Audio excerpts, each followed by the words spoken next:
बिस्मिल्लाहिर्रहमानिर्रहीम। बेटा आज हम 16.2 का क्वेश्चन नंबर 4 करेंगे। क्वेश्चन नंबर 3 की तरह क्वेश्चन नंबर 4 भी बहुत आसान है और जैसे क्वेश्चन नंबर 3 में हमने इक्विलेटरल ट्रायंगल को प्रूव किया था, आज हम डिस्टेंस फार्मूले की मदद से आइसोसेलेस ट्रायंगल को प्रूव करेंगे। बेटा आइसोसेलेस ट्रायंगल क्या होता है?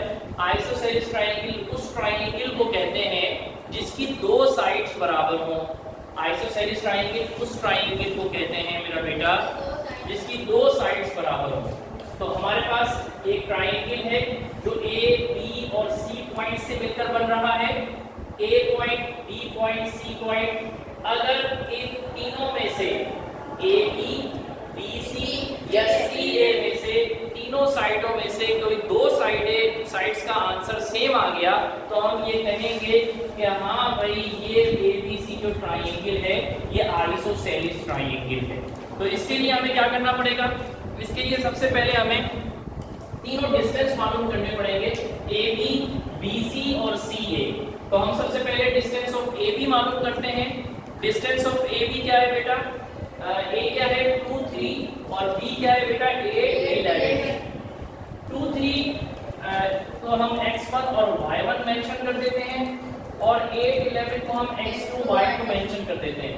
ये डिस्टेंस फार्मूला है बेटा, आप हमेशा से याद करते चले आ रहे हैं, आपको पक्का मानी हो गया होगा आपके पास आपको ये फार्मूला। तो x2 क्या है बेटा 8, x2 की जगह पे 8, माइनस की जगह पे माइनस, x1 की जगह पे 2 और इसके ऊपर होल स्क्वायर है तो ये होल स्क्वायर भी लगा दिया। प्लस का साइन, y2 क्या है बेटा 11, y1 क्या है 3 और इसके ऊपर स्क्वायर है तो यहाँ भी स्क्वायर लगा दिया। 8 - 2 6 स्क्वायर, 11 - 8, 11 - 3 8 का स्क्वायर और दोनों के ऊपर स्क्वायर रूट लगा दिया। 6 का स्क्वायर क्या है बेटा 36, 8 का स्क्वायर क्या होता है बेटा 8 को 2 टाइम्स करके मल्टीप्लाई करना, 8 8 जा 64, 36 + 64 कितना होगा बेटा 100 और 100 का रूट होता है बेटा 10। तो AB का आंसर क्या आया बेटा? Distance of AB 10। आइए BC निकालने की कोशिश करते हैं। B क्या है 8, 11 और C क्या है बेटा 0, 17। अगेन हम x1, y1 इसको मेंशन कर देते हैं और C की जगह पे x2, y2 कर देते हैं। फार्मूला हमने पहले से लिखा हुआ है और आपको याद भी है माशाअल्लाह। तो x2 की जगह पे 0 लिखा हमने, फार्मूले का माइनस, x1 की जगह पे बेटा 8, y2 की जगह पे बेटा 17 माइनस फार्मूले का y1 की जगह पे 11। बेटा 0 - 8 पिछली क्लास में ये बात समझाई थी कि 0 उस वक्त 0 होता है जब किसी से प्लस या माइनस हो रहा हो। अगर 0 किसी से मल्टीप्लाई होगा तो वो 0 हो जाएगा, वो उसको 0 कर देगा। तो 0 - 8 -8 का होल स्क्वायर प्लस 17 - 11 6 का स्क्वायर और दोनों के ऊपर रूट है। -8 के स्क्वायर का मतलब -8 को 2 मरतबा लिख के मल्टीप्लाई करना, 8 8 का 64 माइनस मुन्नू और चुन्नू लड़ पड़े, मुन्नू के अब्बा और चुन्नू के अब्बा भी लड़ पड़े तो 64 प्लस का आएगा 6 6 2 12। ठीक कह रहा हूं? 6 2 12 ठीक कह रहा हूं? 6 को 2 टाइम्स लिख के मल्टीप्लाई करना 36, 64 प्लस 100 10 BC 10। CA निकालते हैं बेटा 0 17, ये हम उसको मेंशन करते हैं, ये x1, ये y1 और ये x2, ये y2। ठीक है बेटा, x2 की जगह पे 2, x1 की जगह पे 0 और होल स्क्वायर पहले से लगाया लिखा हुआ है। y2 की जगह पे 3, माइनस की जगह पे माइनस और y1 की जगह पे बेटा 17। बेटा समझ में आ रहा है ना? Yes sir. 2 - 0 का मतलब 2 और इसके ऊपर स्क्वायर। 3 - 17 का मतलब क्या है बेटा?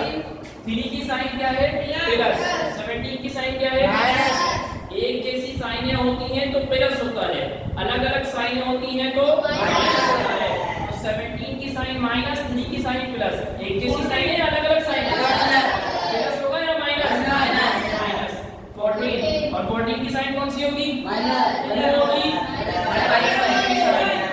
बड़े नंबर की साइन। ठीक है। सिर्फ जोड़ करने से कोई फायदा नहीं होगा, सही जवाब दीजिए। 2 का स्क्वायर कितना होगा बेटा? 4। अच्छा जी, -14 का स्क्वायर होता है, बताइए। 196। ठीक है, 14 का स्क्वायर कितना होता है बेटा? देखते हैं। मैं 200 आ गया सर। 14 4 जा 56, 14 मतलब 96। कुछ गलती हो रही है? 14 सर सही है। 14 को 4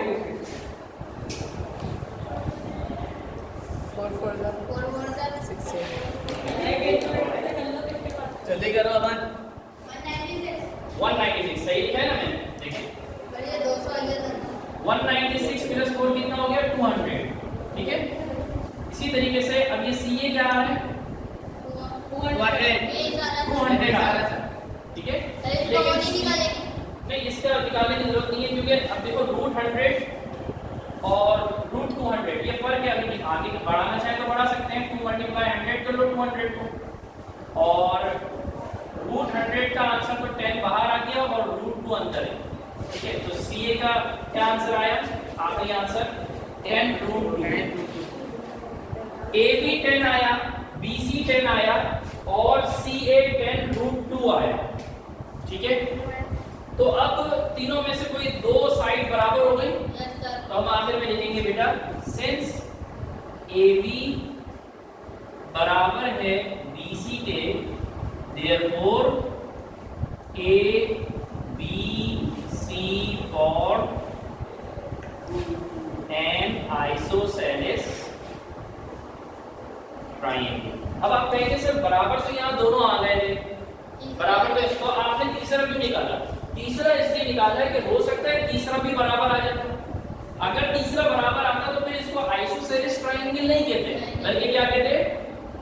क्या कहते बेटा? Equilateral triangle. क्योंकि दो बराबर आए, दो बराबर दिखाने थे, तो ये भी दिखाना था कि तीसरा बराबर नहीं आ रहा। बेटा समझ में आई? सवाल है आप दोनों में से किसी को? चलें, जज़ाकल्लाह।